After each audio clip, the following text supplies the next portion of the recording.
بسم اللہ الرحمن الرحیم۔ السلام علیکم ناظرین، پروگرام میں آپ کو خوش آمدید کہتے ہیں۔ آپ دیکھ رہے ہیں کیپٹل ون ٹی وی اور میں ہوں آپ کا میزبان نوید ستی، اور میرے ساتھ موجود ہوں گے عامر محبوب صاحب، جو کہ سینئر صحافی ہیں، تجزیہ کار ہیں اور بڑی ڈیپتھ میں دیکھتے ہیں آزاد جمہور کشمیر کی سیاست کو۔ جیسے کہ آپ جانتے ہیں کہ 25 جولائی کے بعد کی صورتحال کو دیکھتے ہوئے کئی لوگ ابھی کہہ رہے ہیں کہ 100 دن کی کارکردگی، کچھ لوگ کہہ رہے ہیں کہ 100 سے زائد ہو گئے ہیں، لیکن ہم اوورال اگر ہم دیکھیں تو گزشتہ اگر ہم 3 ماہ یا 4 ماہ کی کارکردگی دیکھیں تو وہ کہاں پہ ہے، عوام ابھی تک عوام کو کیا ریلیف مل سکا ہے، اور پھر اس کے ساتھ ساتھ جو گروپس تھے، یعنی بیرسٹر سلطان گروپ کی بات کی جا رہی ہے، سردار تنویر الیاس گروپ کی بات کی جا رہی ہے، وہ کہاں کھڑے ہیں، کیا کوئی وہ بھی فائدہ اٹھا سکے ہیں، اور کیا واقعی جو حکومت کہہ رہی ہے کہ اس وقت کوئی اختلاف نہیں ہے، تو کیا گراؤنڈ پہ واقعی ایسی بات ہے؟ پھر سب سے اہم ہے کہ آ، جو ہائی کورٹ کے ججز کی بات کی جا رہی ہے، 8 ججز ہائی کورٹ کے نہیں ہیں، صرف ایک جج موجود ہیں۔ تو گزشتہ 4 ماہ کی یا 3 ماہ کی اگر کارکردگی دیکھیں حکومت کی، تو عوام کو انصاف کہاں پہ ملے گا، عوام کے لیے کیا کچھ ہوا ہے؟ عامر صاحب، بہت شکریہ آپ کا۔ سب سے پہلے ہم بات کر لیتے ہیں کہ یہ بات ہو رہی ہے یہ 100 دن ہو گئے ہیں، کوئی کہتا ہے 150 دن ہو گئے ہیں، کیا کارکردگی آپ نے دیکھی ہے ابھی تک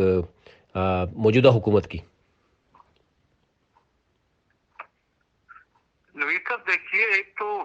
4 ماہ ہو گئے ہیں حکومت کے بنے ہوئے، 4 ماہ سے زیادہ۔ کیپٹل ون ٹی وی کی ویڈیوز دیکھنے کے لیے آج ہی چینل سبسکرائب کیجیے، بیل آئیکن کو ضرور کلک کیجیے، ہمارا فیس بک پیج لائک اور فالو کیجیے تاکہ ہماری ہر نئی ویڈیو بر وقت آپ تک پہنچ سکے۔ شکریہ۔ ہو گئے لیکن ابھی تک جو ہے وہ حکومت کی جو ٹیک آف تھی وہ نہیں کر سکتی حکومت اس طرح جس طرح ان کا خیال تھا یا تصور تھا، اور جس انداز سے وہ آئے تھے۔ تو میں سمجھتا ہوں کہ ابھی تک تو حکومت کا کوئی ایسے قابل ذکر یا قابل فخر یا قابل تکلیف کوئی ایسی بات دکھائی نہیں دی۔ ہاں، حکومت نے ایک کام کیا ہے کہ جو پرائم منسٹر صاحب ہیں وہ ان کے علاقے کے لوگ اور ان کے جو اپنے قبیلے کے لوگ ہیں وہ تھوڑے سے مطمئن ہیں، اور وہی جو ہیں وہ اکاموڈیٹ ہو رہے ہیں۔ اور تحریک انصاف کے جو لوگ نظریاتی کارکن تھے وہ تو بالکل نظر انداز ہو گئے، بلڈوز ہو گئے، اور جو باقی لوگ بعد میں آئے ہیں ان کی بھی توقعات کسی قسم کی پوری نہیں ہو سکی۔ ابھی تک جو ہے حکومت کوئی ایسا میگا پروجیکٹ نہیں دے سکتی، کوئی ایسا بڑا اعلان نہیں کر سکی کہ جسے یہ کہا جا سکے کہ یہ پریکٹیکل ان کی اٹھان کی طرف یہ ہے، بلکہ جو ان کی حکومت کے اختلافات تھے، اور جو پارٹی پریزیڈنٹ اور جو ریاست کے پریزیڈنٹ ہیں وہ بھی مطمئن نہیں ہیں، اور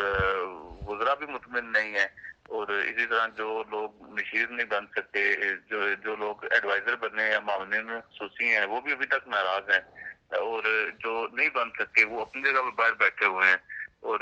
کیونکہ سیاسی کارکن جو ہیں بہت زیادہ تعداد میں ایسے لوگ تھے جو بیرسٹر سلطان محمود صاحب کے ساتھ اٹیچ تھے، کیونکہ وہ 8-9 سال اس پارٹی کے پریزیڈنٹ رہے، اور دوسرا جو لڑا تھا تنویر الیاس صاحب کا، تو کچھ لوگ ان کے ساتھ تھے۔ تو اب ان کی اکاموڈیشن جو ہے وہ بالکل نہیں ہوئی، اور قیوم نیازی صاحب بذات خود جو ہے وہ تمام سیاسی کارکنوں کو یا تحریک انصاف کے جو بنیادی لوگ ہیں انہیں وہ جانتے نہیں ہیں، کیونکہ انہیں خود آئے ہوئے 1 سال ہوا تھا تحریک انصاف میں۔ تو یہ ایسی وجوہات ہیں جس کی وجہ سے بہت سارے لوگوں کی ایکسیس نہیں ہے۔ اگر ایکسیس ہے تو وہاں پہ پارلیمانی نظام میں جو جمہوری نظام ہے اس میں سب سے جو بڑی بات ہے وہ عدم مشاورت ہے، کیونکہ وزیر اعظم جو ہیں ان کے جو ایڈوائزرز ہیں وہ اپنے ہیں، اور وہ ان کے خاندان کے لوگ ہیں، یا کچھ اور لوگ جو ہیں انہیں ایڈوائز کر رہے ہیں۔ سیاسی کارکن یا جو حکومتی وزراء ہیں ان میں سے بدقسمتی سے ابھی تک کوئی بھی ایسا بندہ نہیں ہے جس سے یہ کہا جا سکے کہ وہ وزیر اعظم کو پراپر ایڈوائز کر رہے ہیں، اور وزیر اعظم صاحب خود بھی یہ مناسب نہیں سمجھتے کہ وہ بیرسٹر سلطان محمود چودھری سے یا سردار تنویر الیاس صاحب سے کسی قسم کی مشاورت کر کے کچھ ایسے انیشیٹس لیں کہ جس سے بہتری ہو سکے۔ اچھا، ایک کچھ الزامات ہیں، آپ ذرا جانتے ہیں کہ کیا الزامات کی حد تک ہے مبینہ طور پر، یا ڈیفینیٹلی اس پہ ریئلٹی ہے؟ ایک تو یہ کہا جا رہا ہے لبریشن سیل، اس میں 25 صوابدیدی جو عہدوں پر اپنے ہی برادری اور عباس پور کی یونین کونسل تک کہا جا رہا ہے کہ وہی لوگ ایڈجسٹ کیے گئے۔ پھر اس کے بعد یہ بھی کہا گیا کہ ایک فاروق حیدر کے دور میں منظور نظر ان کے بیوروکریٹس تھے، وہ بھی کسی ڈیل کے تحت ان کو بھی ایڈیشنل چیف سیکرٹریز کی پوزیشن میں لوہا لگایا گیا۔ پھر کوٹلی ضمنی الیکشن کے حوالے سے ان کے اوپر ایک الزام ہے کہ وہ بھی ہار گئے. پھر میرپور ڈیولپمنٹ اتھارٹی اس میں بھی ان پہ الزام ہے کہ سابق جو امیدوار اسمبلی ہے نون لیگ ان کے بھانجے کو لگایا گیا اور وہ بھی مبینہ طور پر ان پہ الزام ہے. مظفر آباد ڈیولپمنٹ اتھارٹی میں کہا جا رہا ہے کہ پیسوں کے عوض کوئی مبینہ طور پر وہ بھی معاملہ ہے. نیلم ڈیولپمنٹ اتھارٹی میں کہا جا رہا ہے گندم کے کوٹے کے عوض کچھ سفارشی تعینات ہوئی ہیں. تو یہ ساری صورتحال آپ کو کیا لگ رہا ہے کہ واقعی ایسا ہے یا نوید صاحب ایک ویسے؟ بات ہے کہ یہ جو الزامات جو ہے نا وہ بادی نظر میں جو ہے وہ درست نظر آتے ہیں. بغیر پیسوں کی بات تو کہنا مناسب نہیں ہوگا، لیکن یہ بہت اہم بات ہے کہ آپ جب میرپور میں ڈیولپمنٹ اتھارٹی کا چیئرمین لگا رہے ہیں تو بیسل سلطان کو نہیں پوچھ رہے، اور جب آپ مظفر آباد میں ڈیولپمنٹ اتھارٹی کا چیئرمین لگا رہے ہیں تو آپ خواجہ فاروق کو نہیں پوچھ رہے. خواجہ فاروق صاحب نے پوری کوشش کی کہ مظفر آباد ڈیولپمنٹ کا جو چیئرمین ہے وہ نہ لگیں جو ان کے جو لگائے گئے صاحب. تو کافی کوشش کے باوجود جو ہے وہ ان کی بات نہیں سنائی دی. اب خواجہ فاروق صاحب ویسے ان کی پوری صحت بھی ٹھیک نہیں ہے لیکن وہ بھی حکومت سے ناراض ہیں. بیسل سلطان محمود چودھری جو ہے وہ بھی ناراض ہیں. تنویر الیاس صاحب جو ہیں وہ بھی ناراض ہیں. تو یہ جو بیسکلی جو باقی آپ باتیں کر رہے ہیں ساری اس میں جو آپ پہلے یہ تو آپ پہلے ہفتے کی بات کر رہے ہیں نا، 20-25 لوگ جو ہیں وہ پاسپور کے لگے ہیں. اب یہ تعداد کئی 100 میں ہو چکی ہے. یہ تعداد اب اپنے لوگوں کو جو ان کے بلو آئیڈ ہیں وہ ان کے لیے یہ تعداد اب جو ہے شاید 1000 سے اوپر ہی ٹپ چکے ہیں سارے لوگ جنہیں وہ اکاموڈیٹ کر چکے ہیں اپنے لوگوں کو، اور خاموشی کے ساتھ ایک مخصوص ریڈیس کے اندر رہ کے وہ کام کر رہے ہیں اور پوری ریاست کے بجائے ایک علاقے کے وزیر اعظم کے طور پر. ایک اور بات ہو رہی ہے، وہ بات یہ ہو رہی ہے کہ یہ جو آپ بیوروکریٹس کی بات کر رہے ہیں انہوں نے یہ کیا کہ پہلے بیوروکریٹس کو بلیک میل کرنے کی کوشش کی. یہ ان کے فیملی ممبر انہوں نے کسی نے بچوں تب سے بھی دکھائی نہ تو وہ بھی ان کا کسی نے کام نہیں کیا، ان کو بھی آنکھیں نکالتے رہے اور پھر پہلے اپنے میڈیا سیل کے ذریعے ان کو کرپٹ ثابت کرتے رہے، بے ایمان ثابت کرتے رہے اور انہیں نشان عبرت بنانے کی باتیں کرتے رہے. اور پھر کچھ عرصے بعد جب انہیں سمجھ آئی بات کہ یہ ایسی صورتحال نہیں ہے تو پھر اس کے بعد یہ منتیں کر کے ابھی میں آپ کو بتاتا ہوں یہ جن پرنسپل سیکرٹری صاحب جو ہوتے تھے بڑے شاندار افسر ہیں احسان خالد کیانی صاحب، اب کسی ظاہر انہی افسروں نے دوسرے وزیر اعظم کے ساتھ سرو کیا اور اچھی طریقے سے سرو کیا تو ان کی یہ لائٹ لوگ ہوتے ہیں نا جو لوگ جانتے ہیں جن کے نظام کے اوپر گرفت ہوتی ہے تو انہیں آ کے پہلے دن انہیں او ایس ڈی کر دیا. بعد میں انہوں نے ریزو عرب کے ساتھ جو ہے ذریعے ان کے ساتھ ملاقاتیں کرتے رہے اور پھر جناب والا انہوں نے دوبارہ ایس ایم پی آر لگا دیا. اب ایس ایم پی آر کے بعد انہیں یہ پھر ان کی ریکویسٹ کر رہے ہیں کہ آپ پرنسپل سیکرٹری آ جائیں تو وہ سنا مان نہیں رہے. اسی طرح جن 2-3 بیوروکریٹس کو انہوں نے او ایس ڈی کیا انہیں یہ پھر ایڈیشنل چیف سیکرٹری بنا دیا. اور پھر آخر میں جو امجد پرویز صاحب تھے انہیں پہلے جنہیں ڈسکریس کرنے کی کوشش کی تھی انہیں سیکرٹری فوڈ بنا کے محنت کر کے جان چھڑائی. اور اب بھی یہ جو ہے وہ مسلسل جو ہے وہ غلطیوں پہ غلطیاں کیے جا رہے ہیں اور مسلسل جو ہے وہ تبادلے کر رہے ہیں. اور جمہوری نظام میں جب یہ لوگ پارلیمنٹ کے اندر چلے جاتے ہیں تو یہ بڑے طاقتور لوگ ہوتے ہیں اور وہ انہیں کسی کا پار نہیں ہوتا کہ آپ یہ کہیں کہ کسی کا بہت ان کے اوپر وزن ہے یہ ہے وہ ہے، وہ بالکل اپنے فیصلے کرنے میں انڈیپینڈنٹ ہوتے ہیں. تو میں آپ کو پورے وثوق کے ساتھ کہتا ہوں کہ ان کی کابینہ کے اراکین اور ان کے جو ممبران ہیں وہ بالکل مطمئن نہیں ہیں، بہت زیادہ ناراض ہیں. اچھا ایک اور بات یہ ہو رہی ہے کہ G5 میں ڈیفینیٹلی کشمیر ہاؤس ہے، وہاں صدر ریاست بیٹھتے ہیں، وزیر اعظم بھی کبھی کبھی بیٹھتے ہیں، لیکن ساتھ F8 میں ذرا پارٹی صدر بیٹھتے ہیں، ان کا ایک بہت بڑا بزنس ہے.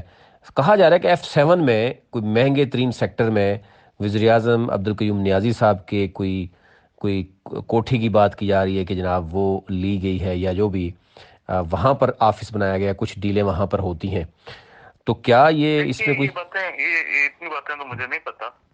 یا یہ میرے نوٹس میں نہیں ہے. اتنی بات مجھے ضرور پتا ہے کہ راولپنڈی میں بیری اٹاک میں وزیر اعظم صاحب رہتے تھے، وہ سیکورٹی ایشوز اور کچھ دیگر جو ہیں وہ دور پڑنا اور کارسکار کو موو کرنے کی وجہ سے وہ اسلام آباد میں شفٹ ہوئے. انہوں نے امیڈیٹ فیملی جو ہے اپنی اسلام آباد میں شفٹ کی ہے. باقی ظاہر یہ ڈیلوں شیلوں کے بعد جو ہے وہ مجھے اس میں کوئی اتنی طاقت بھی دکھائی نہیں دیتی اور میں اس بات کے اوپر کوئی بہت زیادہ کنفرم بھی نہیں ہوں. صحیح ہے. اچھا ججز کی تقرری کا مجھے بتائیے گا کہ ججز کی تقرریاں ابھی تک کیوں نہیں ہو سکی، اور ذرا گزشتہ حکومت پر تو مبینہ طور پر الزام موجود ہے، کتنے ججز نہیں ہیں اور کب تک یہ پاسبل ہے؟ دیکھیے آزاد کشمیر میں 9 ججز کی اسامیاں ہوتی ہیں، ٹوٹل 9 ججز کے اوپر ہائی کورٹ ہے. اس میں صرف ایک جج ہیں جسٹس صداقت راجہ جو خود چیف جسٹس بھی ہیں, ان کے علاوہ کوئی جج نہیں ہے, جس کی وجہ سے آزاد کشمیر میں انصاف کی فراہمی کا جو عمل ہے وہ بالکل کافی عرصے سے رکا ہوا ہے. پہلے سپریم کورٹ میں بھی یہ صورتحال تھی, بعد میں فاروق اعظم دور کے آخری دور میں جب فاروق اعظم صاحب نے ترامیم کر کے خود جج لگانے کی کوشش کی تو مجبوراً وفاقی حکومت نے اس وقت ان کی بات مان لی. جب ہائی کورٹ کی بات آئی تو انہوں نے ٹال دیا. بعد میں فاروق اعظم صاحب کچھ اپنے لوگوں کے نام دلوانے میں کامیاب ہو گئے, تو جس کے بعد وہ سمری ٹرن ڈاؤن کروا دی گئی. اور اب جو ہے اس کے اوپر مشاورت ہوئی ہے گزشتہ ایک دن میں, بلکہ یہ سمجھیں کہ 20 گھنٹے میں 2 بار صدر ریاست کی سپریم کورٹ اور چیف جسٹس ہائی کورٹ تینوں اکٹھے بیٹھ کے اس معاملے کو حل کرنے کی تگادوں میں لگے ہوئے ہیں. تو ہماری یہ اطلاع ہے کہ کافی سارے جو لوگ ہیں 3-4 ڈسٹرکٹ امپیشن ججز ہیں, ان میں سے کسی ایک آدھ کو کوشش کر رہے ہیں کہ اوپر وہ چلے جائیں ہائی کورٹ میں. اسی طرح جو ہے وہ 1.5 درجن کے قریب آزاد کشمیر کے جو سینئر وکلا ہیں